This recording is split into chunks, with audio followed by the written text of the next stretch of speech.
All right. Welcome back to the Money Advantage podcast. We are your hosts, Rachel Marshall and Bruce Wayner. We have two special guests joining us today. My husband, Lucas, is joining this particular conversation. And then I want to introduce Jeremy Pryor, second-time guest on the show. Jeremy, thank you so much for joining us again here. Absolutely, guys. My pleasure. Thanks for having me back. Awesome. Well, let's just unpack a little bit of why we are talking to Jeremy Pryor. The first conversation we had with you, Jeremy, we really dug into the idea of family as a whole and really why we need to think about family multi-generationally and not just as a collection of individuals. And I want to get into a little bit more of that today, just to put some context around this conversation that we're having today, which is specifically on family culture. And so just to lead into the conversation a little bit, culture is something that, we see in the corporate world. Corporate culture makes a lot of sense. You have reasons to focus on your corporate culture. Maybe it's profitability, it's increasing your revenue, it's having better employee retention, it's making sure that you have a team that wants to work together and isn't leaving you, which is going to lower your cost of turnover. And so it's good on a financial front, it's good for the business, it's good for your customers.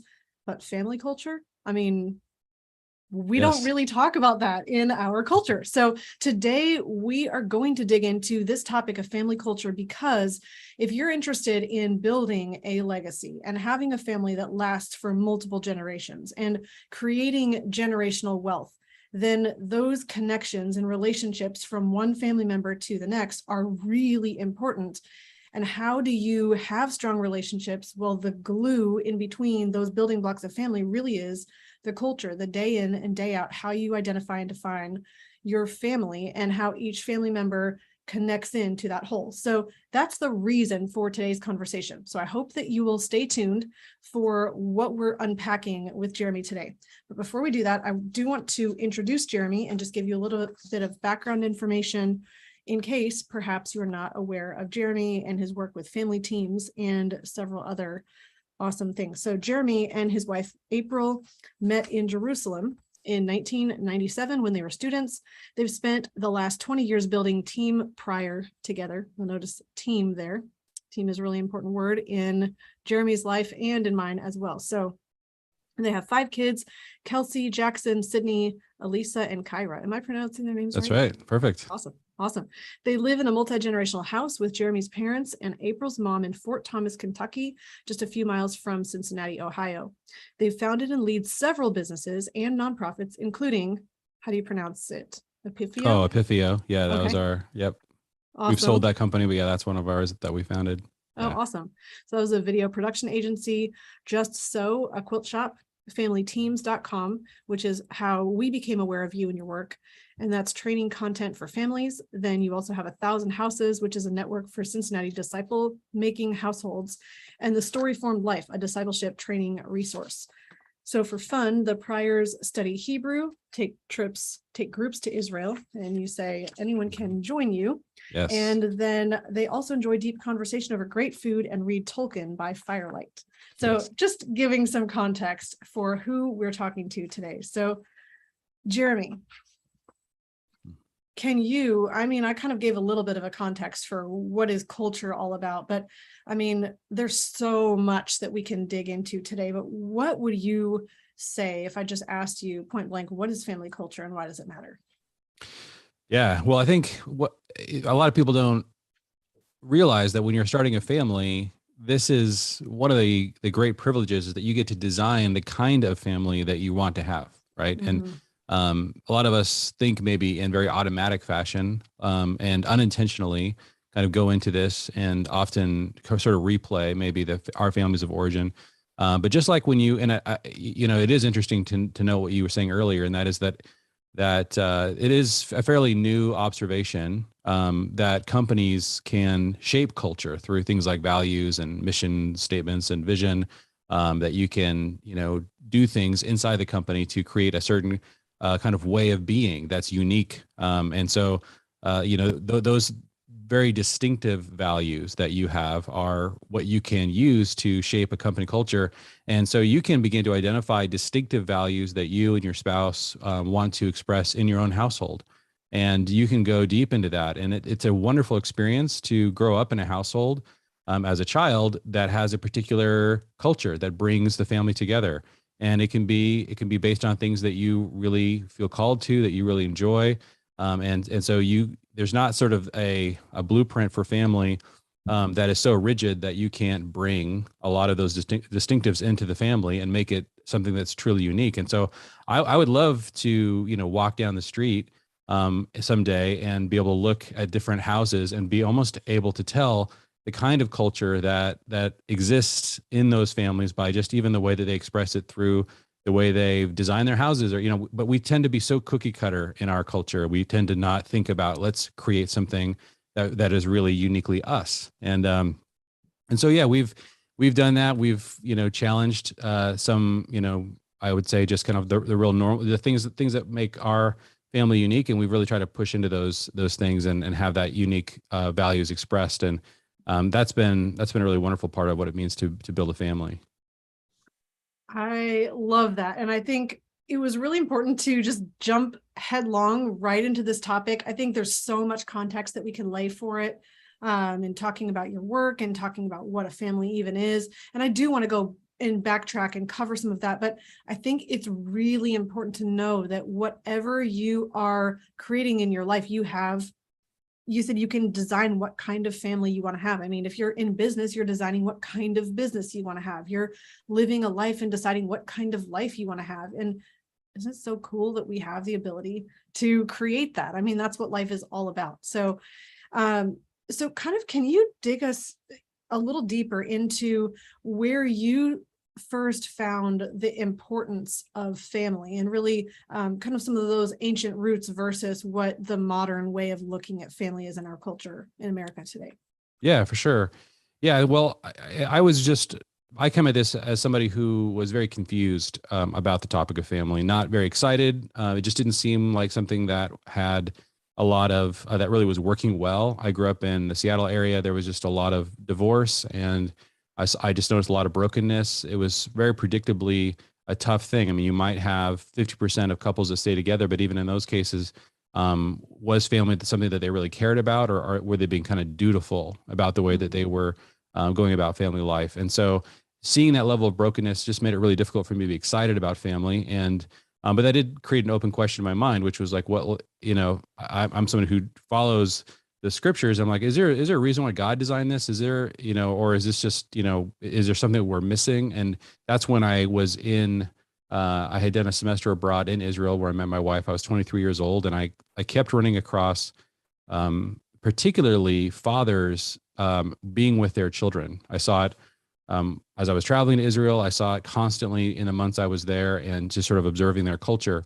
And as I began to dive into that, the deeper I would ask, why is there a value that particularly these fathers have for children? They just kept coming back to Abraham, and they would talk a lot about how they saw Abraham as a model father, and that they were working to build a multi-generational family. And as I began to, and I've seen The Godfather, I've like seen little examples of this, and in sort of like movies and some cultural references. But it certainly wasn't something that I ever thought I could choose to build. I thought there was, you're a family. This is what you're building. You're building a springboard for individual success. You're there to help each of your kids fly the nest. And then, they do that. And if you're a successful parent, the whole thing sort of self-destructs and starts over again when they start their families. And that's the cycle. And so that's what you're signing up for when you're starting a family. And here you had families that had deep root systems that really understood and knew their family stories going back hundreds of years, and many times much farther than that. And that those root structures created a tremendously deep identity and inspiration for the generations, and that continuity. I remember one time I was in we were trying to find a restaurant in Jerusalem, and we were looking around. There was this outdoor restaurant we like to go to, so we went there, and it was absolutely packed. And so we said, "Is there any room?" We actually had this one table off in a corner somewhere, and so they sat us at this table, and we looked at this just packed sort of courtyard in this restaurant, probably about 200 people eating a meal, and it was a bar mitzvah. and it was really cool. We got to sit there and bar mitzvah in Jerusalem. But what was interesting is, so there was a mic and set up, and people were coming up and saying different things to this young 13-year-old boy. They were all clearly, by their accents and their language, they were all Americans who flew in to Jerusalem to celebrate this bar mitzvah.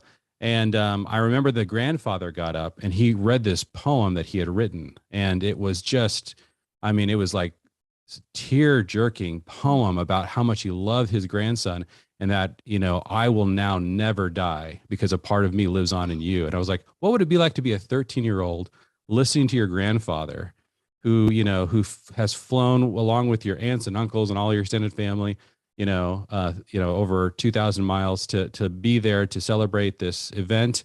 And I'm like, this is why the family is so rich here. There's something they know about family that they got from the scriptures that many of us who are, in sort of Christian traditions have just kind of capitulated to the culture. And so I decided to really investigate this. And, talking about culture, it's really cool. We live in a free country. You can design whatever kind of family you want, within reason. And so if you want to create a family that's multi-generational and values those things or has other distinct values, you can do that. And so I began to really begin to adopt values that I thought were far more consistent with family flourishing than the ones that I generally saw in the culture around me, even in the Christian culture. That's how it kind of started for me. That is just so cool. And I love that you shared that story about the bar mitzvah. I mean, I was feeling that as you're sharing this grandfather sharing with his grandchild, and just sharing love and communicating clearly and recognizing that he was never going to die because of the grandchild. I mean, that's just so rich. What a rich story. And so you started seeing this creating of a culture of multiple generations, and not just saying these are our values and these are my vision and my mission and this is what I stand for, but actually living it. And I think that's for me where I separate or draw a line kind of between clarifying what's important to you and then living it out, because it's really important to clarify what is important to you as a family. But then how do you transition that besides just saying it's important to you? How do you actually make it really practical and tangible? And so you kind of alluded to starting to craft this multi-generational family culture. When you think of family culture, how do you break down what does the culture actually mean? What are kind of some of the components or the elements of a culture? Yeah. Well, I think that one of the most basic ways to think about culture are the repeated actions that are distinctive to that group. So like to me, it's sometimes companies do this where they'll come up with what are really aspirational values, things that they wish were true about their company, and they put them on the wall, and it doesn't actually have an impact. And so you have to me, there has to be a way to translate those values into repeated action. And we have two massively powerful templates given to us by God in Genesis 1 for crafting repeated action. And they are the week and the year. Those are the two most powerful. There's also the month, but those are the two most powerful. And so we very carefully cultivate our weekly rhythm as a family around our values. And we also carefully curate our annual rhythm around the things that we value. So we have designed this 7-day week. And this is one of the things, again, we learned in Israel, and it started with us keeping a Sabbath as a family. And this wasn't really out of any kind of religious obligation. We did it purely because we thought this just seems like a really good way for us to experience, depth as a family team. And what really got us was actually not the rest, although we learned to really enjoy and participate in that fully, but it was the multi-generational family meal that kicked off the Sabbath.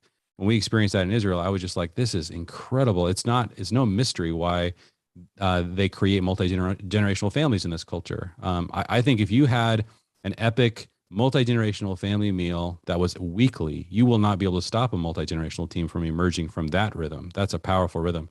And so what we need to begin to do is share amongst various families these powerful rhythms. Like if you want to shape your family, craft rhythms that really create those values. So if you want to be the kind of family that is very artistic, then you need to put art into your weekly rhythm. If you want to be musical, you need to put music into your weekly rhythm. If you want to be literary, and that's a big thing for me and my wife. This is why we read books, and that we want to make sure that's a part of our weekly rhythm as a family. Whatever those things are. If you want to be a serving family, then serve as a family every week. If it's a really core value, I would say the difference between maybe a core value and something that you might want to express as more of a secondary value, it really just comes down to frequency often. Like if it's a core value, do it every week. And you get to do this. Is what's amazing. And I think what's really tough for modern families is that they expect that their children will have, and their family's rhythm will be purely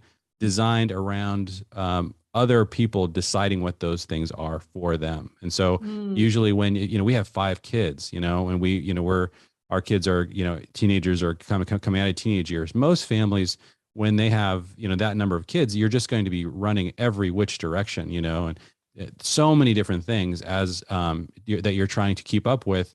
And the coach and the teacher and the youth pastor and 10 other, and your kids' friends, all of those people have a much louder voice about the kind of culture that your family has than you do as the mother or father. And so sort of in that analogy where, you put the rocks in first, and then you put the sand in the water, so the rocks in this case we're going to say, here are some things we're doing as a family. I know that coach says you have to be here on Tuesday. No, on Tuesday, our family does this, on Sunday, our family does this. Parents are scared to death to design culture today. They think that they're doing something because they believe it's actually in their child's best interest. Their child is a part of other people's teams, and that their team is secondary or tertiary or way down the list. And so we just decided, and this is just a decision that we really came to after seeing cultures that just were designed totally differently, that look, our family team is going to come first.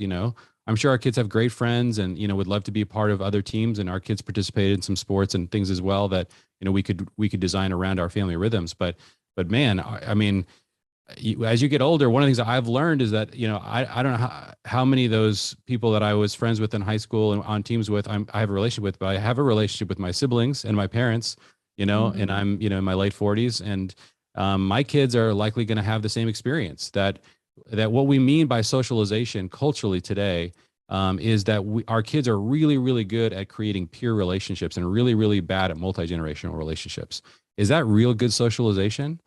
Because we don't live our life that way. You live your life that way in these very strange bubbles of time, like high school and college, and the rest of your life you live multi-generationally. When you're in a company, when you're at a church, and certainly when you're in any kind of family environment, you're dealing with people that are much younger than you, people that are much older than you.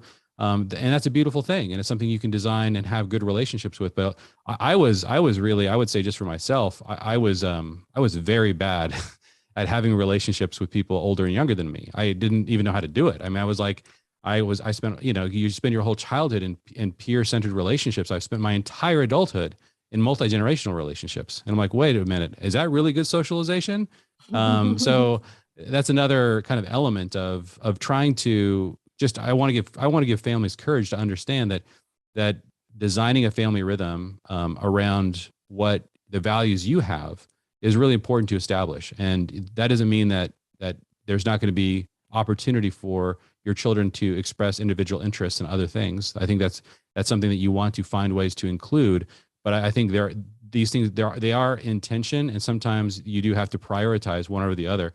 And what I really do want to challenge is the default assumption that the family always comes last. And that is the default assumption in our culture, that if any of those other places say, hey, we have an event, or we're going to design this rhythm for our ministry, for our team, for our school system, then the family has to suck it up. And I think that default assumption is really can be destructive to the idea of crafting a family culture.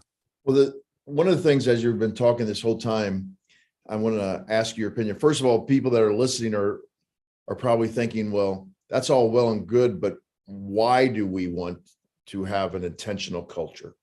That's probably because we have a family culture, whether you're trying to do an intentional family culture or not. Yeah. Because culture is actually what you do. Now, what you do could be bad relative to what you want, I guess, is because who says what's good or bad? But so maybe for the next couple of minutes, you might talk about why do you want a family culture that is intentional? Yeah.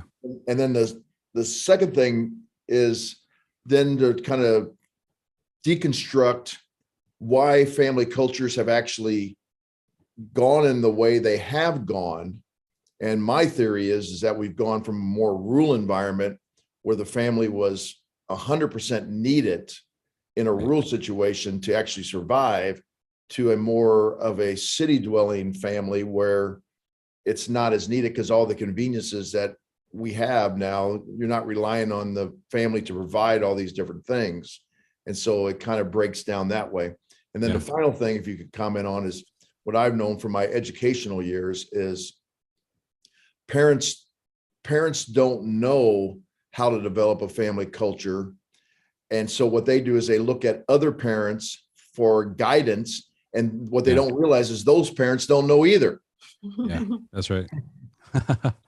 Yes. Well, okay. So I'll start with the first one, Bruce. Those are great questions. And so I would say that the case for the family culture being preeminent than some of these other cultures, I think ought to be made at the same level that I think our culture has begun to have these same conversations. And it really does come down to identity. I think that's a really important thing to focus on. And I think that a lot of what you like, who you are, is so important in terms of deciding what priorities are most important in your life. Okay. So for example, we really have created a culture, that where we tell men and women that your work identity is preeminent, and that human flourishing is created when we properly prioritize our identities. And so the case I would make is that is that you can look at all those hats and just try to understand what is your priority. And again, we live in a free country, and so this is not saying that anyone should be forced to have my priorities, but I do think that we need to expose the decisions that are being made by default. That's more of what I'm really interested in doing. And so when my children are growing up, they do wear a lot of hats, right? They're a student, and that's an important identity that they have. And my child has, they're a friend, and that's an important identity that they have. And so you can kind of go down the list of the things that they do and the identities that they're taking on. And my case is that the identity of son, daughter, sister, brother, father, mother, husband, wife are better identities. They're deeper identities than student, teammate, friend, which are also good identities. But those are identities we have lost. We don't understand how important they are. We don't understand how critical they are to the flourishing of humanity. And so this is something you can decide to do. And so, when my daughter, became old enough to have an Instagram account, the first thing she put on her profile is daughter, that really struck me. I didn't ask her, but it's like a lot of people don't feel their daughterness, their sonship, their fatherhood. And so because we have, and I think a lot of where this comes from in our family is that at that multi-generational family meal, the thing I've said, and this is difficult for me, to be honest, like my temperament, I'm hyper individualistic in my temperament. So a lot of what I'm telling you guys is coming out of things that I had to do intentionally. Like, I really like you use that word, Bruce. I do think this is about a decision you have to make. For me, it is a daily decision. And especially in that weekly meal, to say, I want to be a father at this table. And so what I tell people when we get to a table is we're going to experience our familyness. Everyone at this table is their family identity. We have anywhere better to go. It's Friday night. We have nothing else planned. We can stay up late. We're going to eat a great meal. We're going to hang out together. And I'm going to be a father. I'm going to play the role of father. You're going to be a son. You're going to be a daughter. You're going to be a grandfather. You're going to be you're going to be an aunt and an uncle. We are our family identities. Where you sit at the table is going to be somewhat reflective of your family role, how we interact, the kinds of questions, the kind of conversations that we have, and so it's just, they get to experience that pure belonging. My favorite book on both business culture and family culture is a book called The Culture Code by Daniel Coyle. It's an incredible book. Again, my favorite parenting book isn't a parenting book, it's a business book. But what he does is he basically describes how you create what he calls signals of belonging in a team environment. And he describes this beautifully in this book, and how that works. And so that's what a Sabbath dinner is doing. It's just one enormous signal to your family that, I hope you have good friends. I hope you belong other places, but you belong here. Like, you are a son, you are a daughter. And those are things in our heart that kind of come alive. And that in our culture, we get so badly wounded if we have experiences of son, daughter, father, mother, wife, husband, that violate those very, very tender parts of who we are and so what happens to many of us is that if you have negative experiences in those areas, you start to wall off, those parts of your heart. And a lot of the identity conversations that are being had in our culture are from wounded people who are understandably been very badly hurt because these family identities have not gone well for them. And so they are seeking other alternative identities. And that is, that is that, and they're trying to figure out, would society be better if everyone existed with much more atomistic individual identities versus family identities? And again, that's a very open conversation. Let's have that conversation. And I'm operating from, a set of axioms that say that the family identities actually are better at leading to human flourishing. What we need to do is heal family identities and help people understand what they are. And if you've had very negative experiences in these areas, the answer is not less family or not healthy family, but it's to actually learn how to build a healthy family, to be equipped to build healthy family identity. So that's the first, and we can dive into the second question, but I don't know if you guys want to interact around that one. Well, Yeah, I'm sorry, Rachel. I wanted to bring up a point from that right there is, unfortunately, some of the pain in families is certain family members taking on the roles of other family members. Yeah. I've seen where the oldest son has to take on the role of the father because the father is either broken by some kind of addiction or low self-esteem because he was broken down from his family prior, or one of the daughters actually takes on the role of the mother because mother can't keep herself together, so she tries to keep the family together. And so those identities are switched, and it really does cause, identifiable problems within the family culture. Yes. Yeah, absolutely. That's a huge issue. And I think that's, that's kind of, again, it's kind of where I started this journey for me started with a really open question. I think everybody needs to answer that. And that is the family a good design or not? Is it essentially built to be dysfunctional? Because is the fact that we experience so much dysfunction in families, and that the idea of a functional family is a punchline in our culture because it's like, does that really exist? That's like an extinct animal, does that mean that this is, again, an experiment that's gone off the rails? And I really considered that as a legitimate option. Like, maybe this is just a bad idea. Maybe it doesn't work. Maybe there's no such thing as a functional family. And when I saw whole cultures of functional families, I knew something was really wrong in our culture. And that's one of the great gifts of travel, by the way, and really going cross-cultural. Sometimes you don't know your own culture until you've seen another one. And this was definitely the case for me when it comes to family.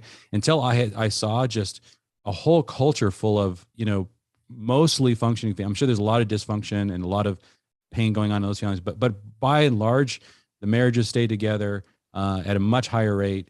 The way that, as I interacted, especially became friends with people, the way they talked about their mothers and fathers and siblings was totally different. And so I think what we have to understand is we have participated in an experiment of hyper individualism. And that one of the side effects of that experiment is the destruction of the family. Because it is hard to say, Friday night to hang out with your family, your grandparents, and come on, there's a football game going on if you're in high school. There's other places to be.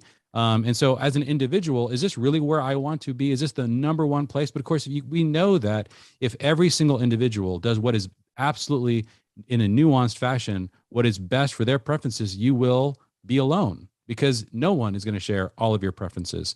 And so there has to be some give and take if you're going to have a community or any kind of relationships. And so a family is the same way. And this is why I take it on, sort of my role as a father. I think one of the things that a father has to project in the family team environment is they have to say, guys, I'm going to lay down my preferences. Yes. I know that if you give me a glass of bourbon and a cigar and 10 of the guys talk about philosophy on a Friday night, I will probably have a better time. Like I can design an evening that is really designed around my preferences. And I do this, when I want to hang out with my friends.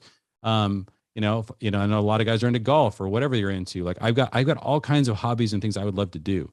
But I'll tell you, like my family needs to see that, like, I'm primarily going to prioritize these relationships. Hanging out with a 7-year-old is not maybe as fulfilling as, as hanging out with your buddies or something. But that's part of what I think. This is what I mean by hyper individualism has been pushed to such an extent. And so you have, and this is why we have to go back to ancient cultures, because ancient cultures, they've tried this and they have practices and rhythms where they can demonstrate to us, here's a way of being that creates family flourishing. And here's what it means to be a good father. Like, here are some roles that you need to embrace, and they're going to grate against your individual identity. Like for me, one of them was that, like, I felt very strange trying to stand up in front of my family and say anything kind of like faith-based or meaningful. It felt totally out of place, because I wasn't used to seeing that in other families. And so I was used to seeing that only in a church environment. And so I could do that in a church environment, but in a family environment with like kids around, and we're going to talk, we're going to actually get into something really meaningful. But one of the things I noticed in ancient cultures is that there was a role that the father tended to have, which was to stand up at, whether it's holidays or other meals or important times, and actually bring the team into the meaning of the moment. You'll see this even in business meetings, right? If there's a big business celebration, the CEO is going to get up and say, guys, it was a hard year. Like, we did this stuff and we did it, and good job, team. And every coach, has that kind of locker room speech where they're like, guys, we're a team. This is what it takes. I'm totally uncomfortable with that role. Okay. Like, I love when I see it in the films. I loved when I got to experience it when I was on a team. But that is part of what a father does. And I am a father. So I had to get over myself, and do what my friends call the Fezziwig speech, from the Christmas Carol, where he gets up, and says, yeah, like, we had this great year or whatever. So, I mean, I give lots of Fezziwig speeches. They're not long, they're like, it's 2 minutes long, but I try to bring my family into, like, and that they get to see my passion for this thing that we get to do. That's just one example of, like, an ancient practice that fathers always knew that they had. They had to preside over the family meal and express the meaning that we have forgotten so long ago that like we had to be archaeologists to dig it up. And there's a lot of these kind of practices that I feel like I've had to either go cross-cultural or historic to even discover, like, what is this role of a father? What do I do? Like, I certainly can't go to popular culture to find out what a father does. A father is a punchline in our culture. Which, by the way, what's really weird is coaches are not. If you've noticed, and this is why when I try to train fathers, the first thing I tell them is that if an ancient father were to come to a modern day family, they wouldn't recognize what that guy does as who they are. But if they went to a really passionate, like, football team or basketball team and looked at a coach or the leader of a company, they would say, oh, that's closer to what I actually do. And so part of this is that's part of where we can go to find out what kinds of practices we need to resurrect in order to lead our families. Yeah. Rabbi Lapin, who we've had on the podcast, I don't know, 5 times, talks about how there's the more things change, the more we need to depend on those things that don't change. And so he compares and contrasts. There's, like, technology is always changing, medicine's always changing, but then there's areas or things like parenting, God, other things that are like that are consistent throughout time. And so in your book, Family Revision, I don't know if you can see that, you lay out the three basic tenets of the classical family. One, basically the individual classical philosophy of family. Individual success is dependent on valuing the family team over the individual, which you mentioned. 2, family success is determined multi-generationally. And then 3, the primary task of the current generation is to faithfully steward, expand, and pass on the resources of the family to the next generation.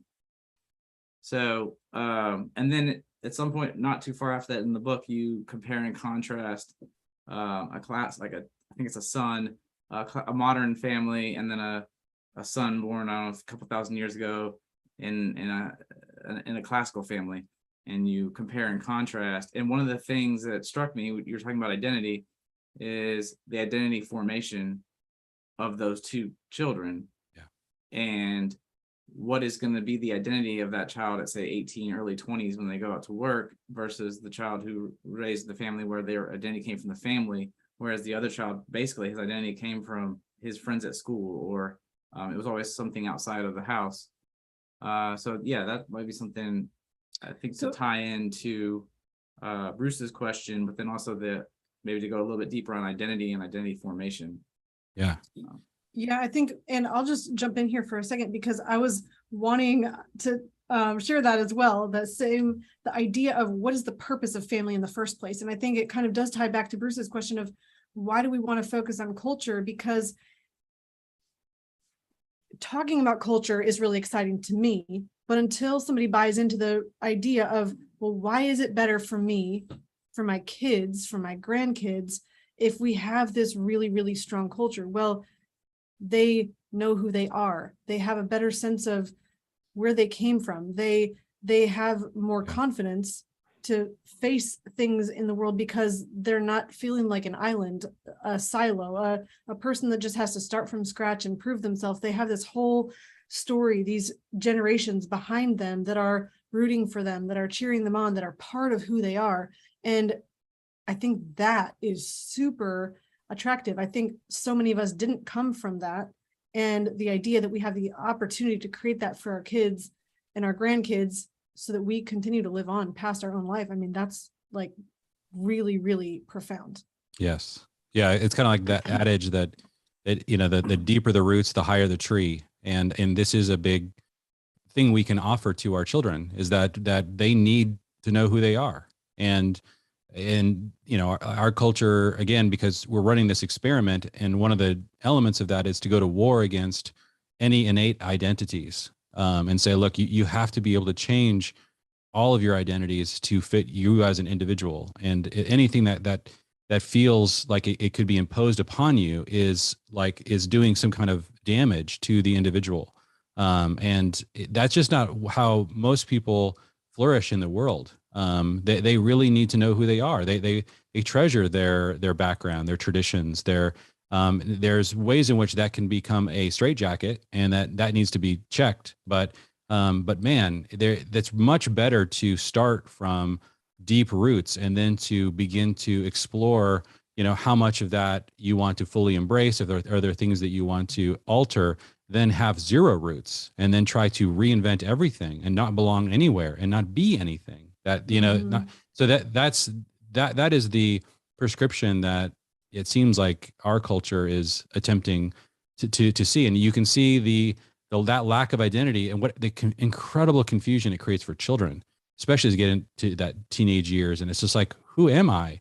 Is the question that just dominates people in our culture. And we're like, and we refuse to go back to the family as being the root structure of where those questions are answered, even though that's where that happened historically. And I think the bias against the family that is so strong in our culture is just a sense that I can't control it totally as an individual, right? It's not fair that my dad and my sister, my brother and my mom and my grandma, and my great grandparents, and they all get a vote. But one of the things that that happens anyway is that we all are going to either express or react against our family of origin.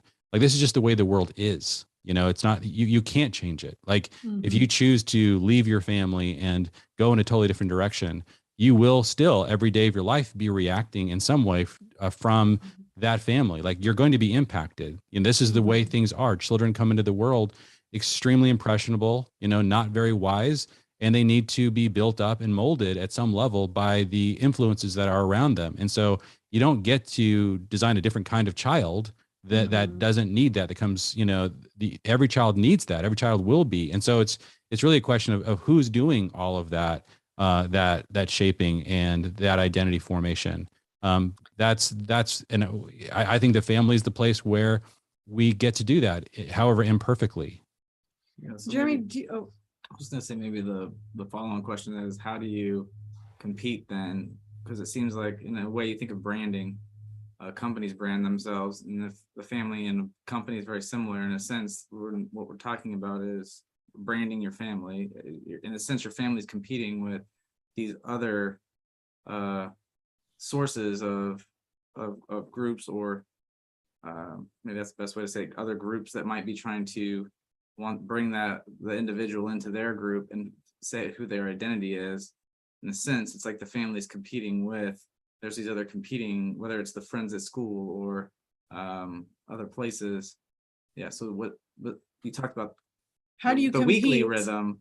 Yeah, Yeah. like how do you compete with And that? does it have anything to do with, I know your answer, but does it have anything to do with, most other groups have a purpose, a stated goal, Yeah. something you're trying to Mission, accomplish yeah. together that bonds everyone together. And now there's camaraderie because of the struggle and the challenge that you're working to overcome. But the family seems like there doesn't seem to be a purpose usually. Yeah. So maybe those are. Yeah, this is where I feel like, I think a lot of these things were a lot more innate, but they need to be much more intentional, because there are those, like you're describing, Lucas, there are these competing influences. And this is the reason why in the business world, we have developed a set of tools to help shape the culture over time, help to create, what are those values? What are those repeated practices? Do we need to actually define our mission statement? Do we need to create a clear vision for who we are as a business? And, I was a privilege of getting to be a CEO of a company for a number of years, and, got to see how challenging it is to implement those tools, but how critical they are if you really want to grow. And so I think that we now have, that's why I love these books, like Daniel Coyle's book, The Culture Code, or, Patrick Lenciani's book, The Advantage, also kind of lays out how you create values and mission and vision for any kind of group. And a family is a group. And it's if you want that group to become a team and to cohere, then you have to have a vision. You got to understand what your mission is. You've got to understand what those values are. Within the Christian sphere, the very first chapter of Genesis basically describes the family as coming preloaded with a mission, right? So it was actually for a mission that the first family was created, according to Genesis 1. And in there, we read that when God created the first family, he tells them, be fruitful and multiply, fill the earth, subdue it, and rule. And so actually, when we design like our family and what we're doing, we do those things in that order. First, we become a fruitful family. Like, okay, is there love and belonging? Is there peace in the home? Do we know how to create order? Can we create productivity? What's going on with our businesses? Then we multiply that fruitfulness. So now that there's a lot of flourishing going on in our family, we want to bring more and more people into that. And that's not just our children, but it's, adopting others, like, spiritual orphans. And oftentimes in many of the families that we coach have adopted, physical orphans. And so you multiply, then you begin to subdue, which is really the process of bringing that order over a larger and larger sphere. And so that's, whether that's in the context of the business, and then ultimately, of course, it creates a ruling family. And I think the families that are fruitful, that multiply, that have successfully subdued, they're the families that rule. And they already do. Again, like, I'm not actually talking about designing an alternative governmental system. You can just, if you want to go and start to look at the boards of directors of businesses, or the people elected to Congress in the state or in the nation, you will find over and over and over and over again an absolute overabundance of families and multi-generational families compared to the general population. It'll shock you, the percentage of people there that come from multi-generational family lines, even though they're a very small percentage of our population. And I'd kind of define a multi-generational family where there's continuity that goes back at least 3 or 4 generations, where people know where they came from, that they've worked together as a team, that they've owned assets together, they've stewarded those, those kinds of families, they do rule. Like, unless you do something to stop them, they will always get into those positions, because you can succeed over the course of 3 or 4 generations so much farther than you can in one individual lifetime. And so you have individuals that push through that and that do become a ruling individual, and that happens all the time. And then they stop, and then it ends. But these multi-generational families oftentimes keep going and going and going and going and going, because that's part of the nature of how powerful it is to how much influence and how much strength there is when you continue to work together as a team. And so I'm hearing, and I want to just bring this to the forefront, almost like highlight it in the conversation, creating a multi-generational team or multi-generational family, yes, has to do potentially with money and financial resources that you're building from one generation to the next, but even more important is the culture. Yeah. And the culture, I mean, there's an article we read that was basically culture eats structure for breakfast. It was a play on that. Culture eats strategy for breakfast from Peter Drucker, I think, said that. But he this idea was, well, you can have all the right structure in place in your family. You can have the right systems, the right legal planning finished, but all of that's going to be completely sideswiped by a negative culture. And so if you have a negative culture, you need to intentionally pull that in a positive direction and have healthy relationships and healthy connection and communication in the family. And so we have only about 10 minutes left of the conversation today, but can you kind of pull out some additional pieces, maybe for somebody who's saying yes to everything that you're talking about here? They're feeling that desire to really invest deeply in their family culture, whether their kids are right now 3 and 7 years old, or whether they're, teenagers already. Can you just kind of go quickly through some of the things that you mentioned, breaking down into a week and the year in terms of your time and having rhythms with that and things that you do more frequently? What are some other things that you would just highlight as pieces of a family culture that if you really said, I'm looking into this family, they're really thriving, things are going super well, what is that family doing in their culture? Yeah. So the repeated practices would be my number one thing. Then I would also say stories are critical. One of the things that if you have a business or a family culture and you create some values, what you want to do is have kind of like these canonical stories that are associated with each value. So like, let me tell you a story about how this value has been expressed historically in our family. Repeating those stories. Don't be afraid to tell those stories at special occasions.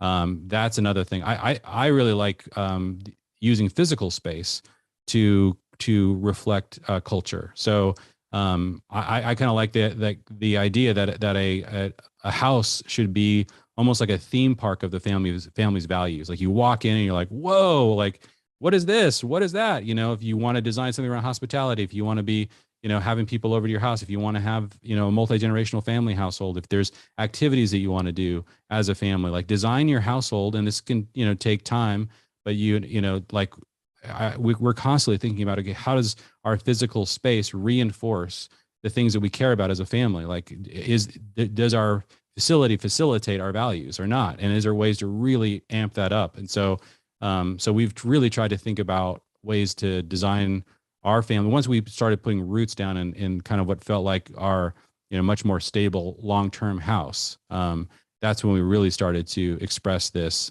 in physical space much more than we've ever had before. And then actually writing out those values. Probably another big one for us is an annual family summit. Because a big part of this as your kids are getting older is you want them to be able to have a lot of influence over the family culture. You want them to be able to express their values and their interests in the family mission, in the vision, in the values. But you have to have an arena for that. And so this is another one of those things that I've learned, through business, is that you need to have kind of these cadences of meetings. And so we do, a 2-day family summit every winter around New Year's, and, take our whole family away. And now our daughter Kelsey is married. And so her husband Matthew is coming along on things. Yeah. Been awesome it's been such a cool journey to see us get into this new phase. So part of this is like we're having these conversations, in our own household. We have meetings, and then we call it our third generation meeting, and that will involve Kelsey and her husband and our family assets, and talk about like, okay, what are some things that we can do? And the conversation around assets is for us is about culture. Like it's actually underneath that umbrella, because the question isn't like, okay, how do we just keep, accumulating more? The question is what is the mission, and how does this serve that? And so we've had even recently some conversations about shifting some things around because of values that we have as a family. Let's go after that. And let's leverage, resources to do that. Let's make sure that we're moving things in those directions. So yeah, there's a lot of tools that you can bring to bear to create a culture. I think another big part of this, especially early on in a marriage, and when you have a young family, is really how the husband and wife are beginning to intertwine the things, that their callings, their gifts, into a unique expression of the family. So instead of having one person dominate that, I think it's really important, or really what happens in our culture is both really are individuals going off and doing their own thing. And then it's like, we've got to, those can be really powerful elements and callings that we need to make sure we steward. But it's really, one of the things you can do that's really simple is to say, even though I really care about this thing and you really care about that thing, and these things are kind of mutually exclusive and we can't do them at the same time, we both care about this thing. And even though maybe we care about that a little bit less than, our individual pursuits, well, we're married, so let's go after the things. Here are the three things that we both really care about. Well, those are huge clues to the beginnings of the foundation of that family culture. So lean in to the things that you and your spouse really care about in common, and make sure that you're practicing those things and adopting those things more and more as a part of what the family does, and how that family's made up. And so, yeah, we try to make every individual pursuit a family pursuit, even if at some level, it's like one of our kids or me or April are really working on something. There's always this larger question we want to always ask, and that's how can the family team get around that? Maybe it's just as simple as, we'll pray for you, we'll write you notes, we'll have FaceTime while you're gone.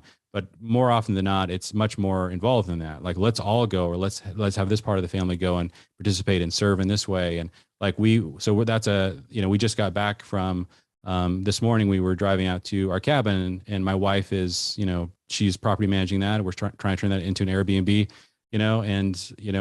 we all had to get up early in the morning, and my 16-year-old wasn't super excited about getting up at 6 a.m. on a day like this and jumping in the van and driving an hour and a half away to get to that place. But I went up to her and I said, "Hey, honey, we're doing this together. We want to be together, and we've got, a couple hours of work we got to do at the cabin." So, we could always capitulate to the individual preferences, but it's like, man, no, we want to be a team. Let's be a family. And of course there's times to give into some of those preferences, but there needs to be a lot of strength and gravity to draw the family together. And that's really what's often missing. Man, I feel like we could continue the conversation for a really long time. I definitely want to make sure that you have the chance to tell people how to get a hold of you. I will promote your podcasts. There's multiple of them. I've listened to even all the Dads Building Teams, and I can't remember all the names of I think there's just a Family Teams podcast. Yeah. We've listened to, Lucas and I both listened to most of all of those episodes.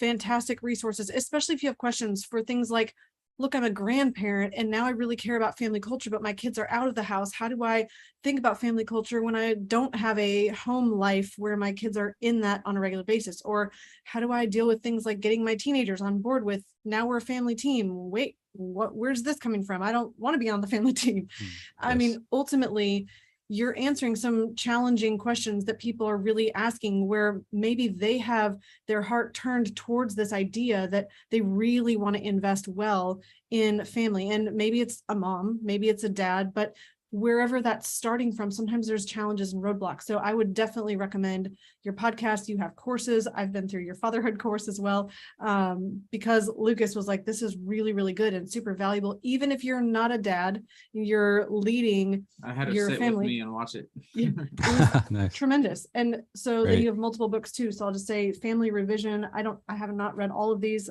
Lucas has mostly read Family Revision. I'm in it now. You have 31 creative ways to build your family team, and The Father's Compass. I'm sure there are others as well. Jeremy, is this all your books?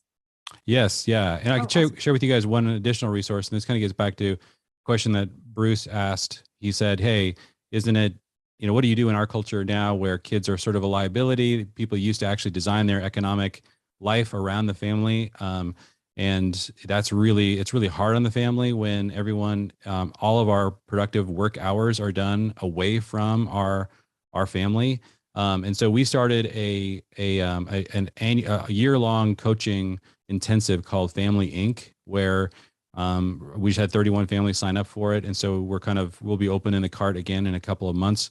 But that Family Inc. is where I take a whole year to coach families to how to create an economic engine at the center of their family, how to launch a business, how to start an asset, how to create some kind of productive activity that allows them to share the work hours. And so we work through all kinds of challenges that has to, various career paths and transitions that may require, and how to work through all of that. And so there's lots and lots of coaching times that I do with families to kind of work through those things. But we have seen in our area, we've coached many, many families who were on, I would say, just traditional career paths, and then had found ways to launch assets and then began to spend more and more of their time with their family. Because I think it is really hard on a family when you look at your time and you really want to be a team, especially if you have a very demanding career and you just find yourself spending 50, 60 hours a week away from your family. And you're like, I want to get some of that time, into the family. And so that might require making a transition like that. So that's why we started Family Inc. That is awesome. So go to familyteams.com to find everything, Yes, all there. Your contact, all your work, your blogs, your podcasts, books, everything, right? That's right. So familyteams.com. We are basically at the top of the hour. Jeremy, if you kind of had to summarize, what would you say is the secret behind creating family culture? Or if you had to say, what is the secret to creating a strong family culture? What would you say about that? I think you want your kids, everyone, to feel like they belong there more than anywhere else. It's a sense of belonging. And I would say that the thing to focus on is always look out for the person in the family who feels the least like they belong. And you will teach your family more by going after that person and really enfolding that person. Find out why this is not a place. And so pay attention to that child, that person, whoever in the family. Like, that's what's going to create this sense. If they feel like, no, there's a place for all of us in this family, and this is a place where we feel the most. And I love the phrase that what belonging is about being fully known and fully loved at the same time. So to really know the members of your family within, all their weaknesses, all their struggles, and to communicate to them that they are fully loved here and they always will be. That's really the bedrock of belonging that creates culture. Oh, that's so awesome. I will go ahead and close this out here. I love that togetherness. I'll say this, we interviewed Mitzi Perdue. I'm not sure if you know who she is, but she talks a lot about family culture, family values. She came from the Perdue family and the Sheraton families that owned those assets. And she just highlighted this super simple practice of saying, in order to have a strong family, you need to be able to tell the family story and feel that you're connected. And what better way to do that than to have family dinner together? And that maybe seems like, like super obvious to somebody who's already doing it, or maybe complete epiphany to somebody who's not, but just having family dinner together on a regular basis, like aiming for 7 days a week. I mean, that in itself is countercultural and can move you light years towards really creating and improving, because culture is not something that you're going to start today and finish tomorrow. It's something you're going to continue to build through the rest of your life. So Jeremy, this has just been a privilege and an honor to talk with you today. Thanks for joining us. Absolutely, guys. Thanks for having me. Well, thank you for listening to this show. Thank you for diving into this concept and this conversation. We hope that you do have questions. We hope that you will reach out to familyteams.com. And we also would just remind you that you have all the resources available at themoneyadvantage.com, where we can help you really get clear on how to make your money do the most for you, so that you're not only enjoying it today, but you're also able to create that multi-generational legacy of more than money. So in closing, please remember, success leaves clues. So model the successful few and build a life and business you love.